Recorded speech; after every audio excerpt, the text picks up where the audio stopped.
This TikTok psychic has spent the last couple of years completely destroying her life and humiliating herself in court for literally zero upside. What she did to begin with was low-life behavior, but her refusal to admit that she's wrong and just continue to double down over and over and over again online and in court to the point where things just got dragged out for years just solidifies her as an absolute scumbag. So today we're talking about the TikTok psychic who accused an innocent professor of ending the lives of the University of Idaho students even after the person who did it pleaded guilty. Now to a strange development in the unsolved murders of 4 University of Idaho students. A professor at the school is now suing a TikTok creator for defamation. She says that creator has accused her of being involved in the killings. The lawsuit says the creator has published dozens of videos tarnishing the professor's reputation. Tonight, a TikTok creator facing a defamation lawsuit surrounding the unsolved murders in Moscow, Idaho. Oh my God. Killer Rebecca is suing me. Rebecca Schofield, a University of Idaho professor, is suing TikTok creator Ashley Gillard. I'm not stopping, so let's just start there. Alleging Gillard has wrongfully accused her of ordering the killings of 4 University of Idaho students last month. So yeah, that is Ashley Gillard. And a couple of years ago, she swore that she solved the Idaho student tragedy with her spiritual intuition and visions. And the way she did that was essentially making up an entire fanfic about how a random university professor that she found on the website did all this. And she apparently got this information because she did a tarot card reading on the professor's picture on the university website. Then she doubled down even after the cops, the courts, and common sense told her that she was extremely wrong. But now, with Brian Koberger officially pleading guilty to the crime and being sentenced to life in prison, her whole psychic empire has now collapsed. There's no maybe, there's no but, what if? No, she is completely wrong. She was completely wrong. She's been wrong the whole time. And she's now turned an innocent professor's life upside down for nothing but a bit of TikTok clout. This whole saga obviously revolves around the tragedy that happened in November of 2022. The small college town of Moscow, Idaho was shaken up by a horrendous crime. And that's putting it lightly, because 4 University of Idaho students had their lives taken away from them in their own home. And with any crime of that magnitude, the headlines went crazy. And with that, so did the true crime theorists. But this case had everything that social media loves to sink their teeth into: unanswered questions, a mysterious crime scene, and a community desperate for answers. So of course, an army of TikTok detectives, self-proclaimed investigators, and a bunch of wannabe psychics started churning out theories. And I don't know why this is a sudden thing, but as soon as a big criminal case goes viral, suddenly all these TikTok psychics come out of the woodwork claiming that they know exactly what happened. I mean, we saw the exact same thing happen with the Gabby Petito stuff. But right in the middle of this Idaho chaos, you have Ashley Gillard, a self-described TikTok psychic who essentially insisted that her tarot cards had revealed the truth about what was all behind this. And honestly, I've covered a lot of extremely stupid actions here on this channel, but her decision-making might be some of the worst I've ever seen in my life, because there is zero upside to what she did other than a little bit of attention on TikTok. I honestly still do not understand her, nor why she decided to do this for years. Because according to her, the culprit wasn't some unknown figure hiding in the shadows, it was someone who these students may have actually known. She pointed the finger at Professor Rebecca Schofield, a respected faculty member at the University of Idaho. In fact, she still has a full breakdown video accusing the professor pinned on her YouTube homepage. Everything that I'm saying and most of everything that happened to the students that night and before is evidenced in the app that Rebecca Schofield used to communicate with all of her collaborators. So if there is anybody who doesn't care about spiritual wisdom or does not understand spiritual wisdom, and you have the authority to do more, to get evidence, you can, if you have the legal authority to, subpoena Rebecca Schofield's electronics, we subpoena these collaborative book apps, whatever you need to do to discover everything you need to know. And who knows why this video is still up. But obviously, Ashley, this self-proclaimed TikTok psychic, used her platform to call for people to fully investigate the professor. And after all of this, it's still up and online. And these claims were just so laughably stupid, it's painful. So Ashley claimed that Schofield had been having a secret romantic affair with one of the victims. And in a wild leap of logic that only a TikTok psychic could ever make, supposedly, she did it to keep that affair hidden. I mean, just taking a second to realize how insane that actually is. We're talking about a grieving campus, terrified students, families demanding justice, and there's just some TikToker deciding to write her own personal fan fiction about this tragedy. Like, this is not a person who's offering any comfort or clarity. She was just making up her own fictional stories, publicly accusing a professor of ending someone's life based on nothing but spiritual intuition. Hello? It's a shame that her spiritual intuition didn't tell her how terrible this would make her look. This was not an investigation. This was just pure clout chasing while LARPing as an investigator. Also, this incredibly stupid storyline of hers is literally the plot of the first season of How to Get Away with Murder. So, spoilers if you haven't seen it, but it did come out in 2014, so I don't feel too bad for spoiling it. But in the show, the perp is essentially the professor trying to cover up an affair. The professor pays someone to then go do the murders for them. So I'm not saying that Ashley watched that season and made a few TikToks, but I also wouldn't be surprised if she did. She also seems wild enough to watch a show and go, wait a minute, I'm getting a spiritual intuition here. Let me open TikTok. Honestly, how else would all of this go down? And this story just gets so much worse. But first, I want to talk about today's sponsor, Incogni, because at this point, it's almost like there's a new massive data leak every single month, with even Coinbase recently being hacked earlier this year. When that happens, your personal information ends up on the market for scammers to purchase, and once that happens, they can use it for all kinds of damage, from crafting convincing phishing emails and texts to opening credit card accounts and even filing fake tax returns in your name. Unfortunately, data brokers are the problem here. They scrape your info from everywhere, package it, and sell it to the highest bidder. That's unfortunately why you're being targeted by scammers and all sorts of telemarketers. It can also mean that your home address, relatives, and employment history are exposed to complete strangers. But that's where Incogni comes in, as Incogni scans the internet for your personal information and automatically sends takedown requests, and they will actually keep checking for you to make sure that you don't get put back into the system. I know I've been using Incogni for a little bit over a year and a half, and it's already had 770 data collectors take my information down,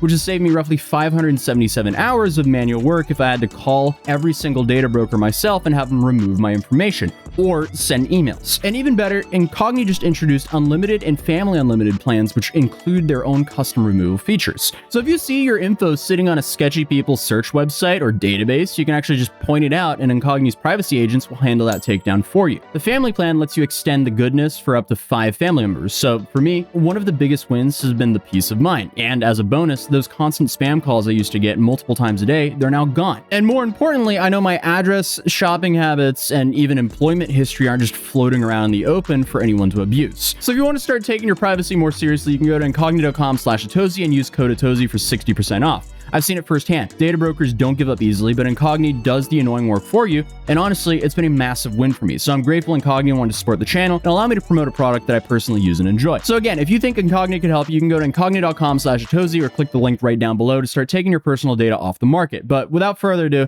let's continue the video. So Ashley didn't just make one outrageous claim and move on. She flooded TikTok with video after video, each one digging her hole just a little bit deeper, and in these posts, she flat out declared that Rebecca Schofield, she ended the lives of Kaylee and all the other victims, as if repeating it enough times would just manifest this to be true. So she insisted that Schofield had access to a white Hyundai Elantra, but here's the catch. That claim only came after the police publicly announced that they were in fact looking for a white Hyundai Elantra connected to the crime.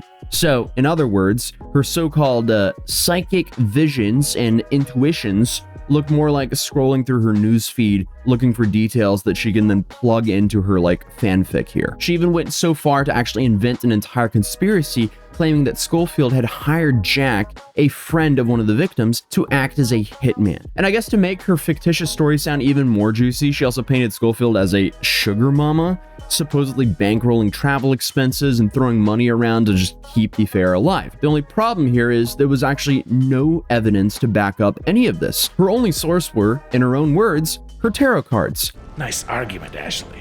Why don't you back it up with a source? I got it all from my tarot cards, Jack. I am not joking.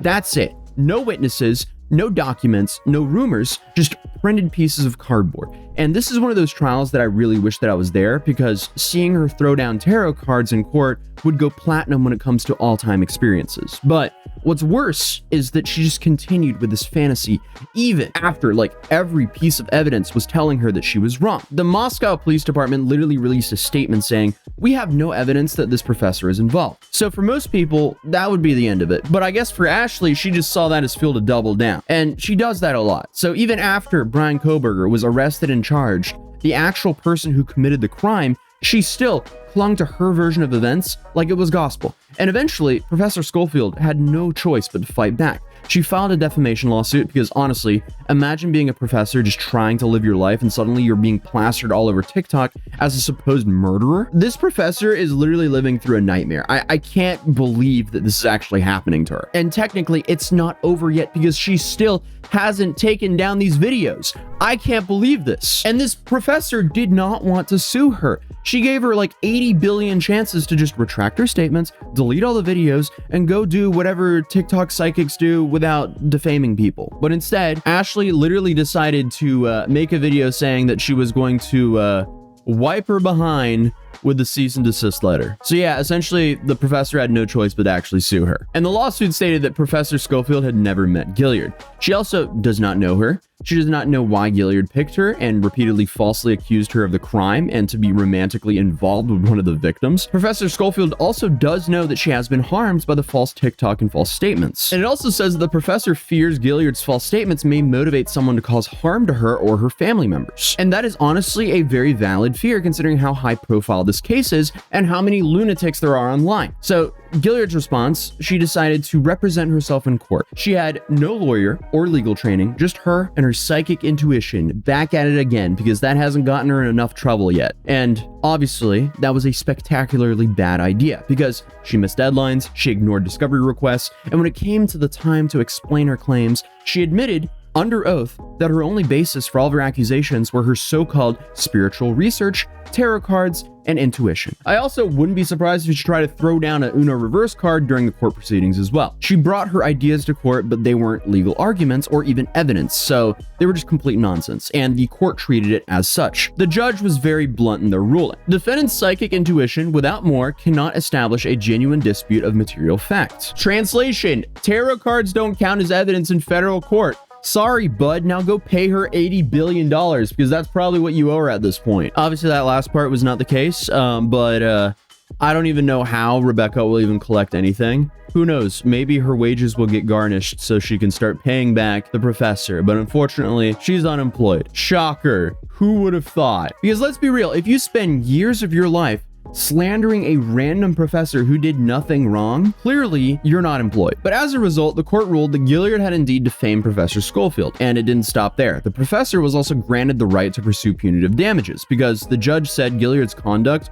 was not just careless, but outright dangerous. So fast forward to July of 2025, and the case finally reached its conclusion. Brian Kohberger, the man long suspected of the crimes, stood in court and pleaded guilty to all charges. His sentence was pretty much as severe as it gets, 4 consecutive life terms, plus an additional 10 years, making sure that he will never leave prison. So when asked directly by the judge, Kohberger admitted, yes, I'm pleading guilty because I am guilty. That one line erased years of speculation. The prosecution then laid out the timeline of what actually happened. Kohberger's car was seen parked near the house, his DNA was found on a knife, and his phone records placed him in the area at the night of the crime. And at that point, there was nothing left to argue. No mystery, no psychic loophole. The real person behind it all had actually confessed, and the evidence lined up with it. He will spend the rest of his life behind bars. And that means that Ashley Gilliard's so-called psychic investigation isn't just legally debunked or publicly debunked, it's been obliterated by reality itself. At this point, Professor Schofield's name is fully cleared, not just in the courtroom, not just in the media, but now factually, with Kohberger himself admitting guilt.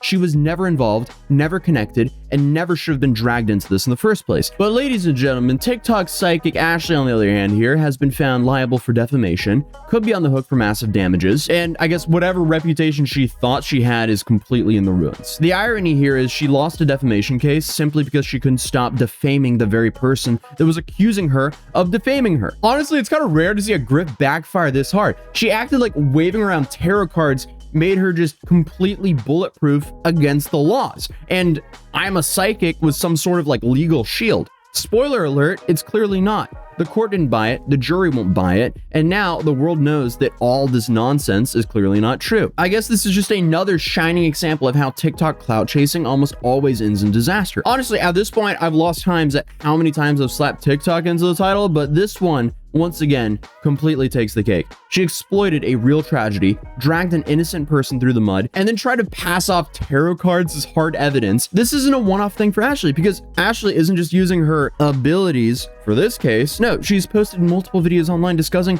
other victims and other crimes. This reading is on Ms. Susana Morales, Chiquita Susana Morales.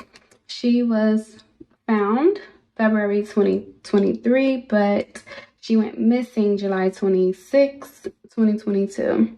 She was 16 years old. They did find someone guilty of this crime. His name is Miles Bryant. I believe like 2 or 3 weeks ago, he was found guilty. He was tried and found guilty. He was a police officer. At the time of the crime, he could have been about 20 or 21. He was in a National Guard, and he lived around this beautiful young lady. He was actually like the community officer, maybe like as a second or third job in her apartment community or community where they lived. At this rate, we might see one of those like rinse and repeats. She might just get sued by yet another person, and then she just keeps going because clearly nothing's gonna stop her. She clearly does not care if someone's been found guilty or not. She doesn't care if the family has already been given closure. She's dragging these cases online one way or another, and now she's officially debunked. The professor cleared, Koberger is guilty, and Ashley Gilliard is nothing more than a cautionary tale of why you don't get your true crime news from a psychotic TikToker. I was supposed to say psychic there, but she's acting psychotic, hence the slip up. And the fact that she's just been in denial the whole time, even calling people like me idiots for just calling her out here on YouTube. Well, I've had a couple idiots comment on my video and say that I've lost the case. I haven't lost the case. It's still ongoing, so don't listen to these really idiotic YouTubers. I mean, this is just so ironic. And then she loses her case and posts this. My reputation is destroyed. The TikTok page that I built for years is gone. She's winning in court. My business is ruined. Why do y'all keep commenting? What else could you possibly want? Wild guess here. Maybe people just want you to apologize. And honestly, the wildest part, she could have just gone down the route of just making fictional crime stories, but nah, she couldn't do that. She prefers to just slander people, I guess. She's essentially just the final boss of jobless behavior because she even admitted that she quit her job to do her spiritual journey full time. I even quit my job to continue on to my spiritual journey. Focus solely on it, of course, being a mother, but my spiritual journey was top priority in my life for years, over 7 years. So I left my job 2016, I want to say. Yeah, end of 2016. So, and this is not just a regular job. I was like in federal HR. I built a career for myself, and I had a promising future. Yeah, keyword there. Had. And then she threw it all away to slander random people on the internet, accusing them of some of the worst crimes committed with zero proof. What a great use of that master's degree. So, if you've ever wondered whether tarot cards hold up in court, the answer is clearly no. Then on top of that, if you ever wondered if TikTok clout was worth getting destroyed over in a federal courtroom, also no. But I mean, hey, at least she didn't super glue veneers into people's teeth like this woman did, who's now facing 15 years in prison over that, which is just a wild story I would recommend checking out here. And I'll see you guys in the next one. Peace.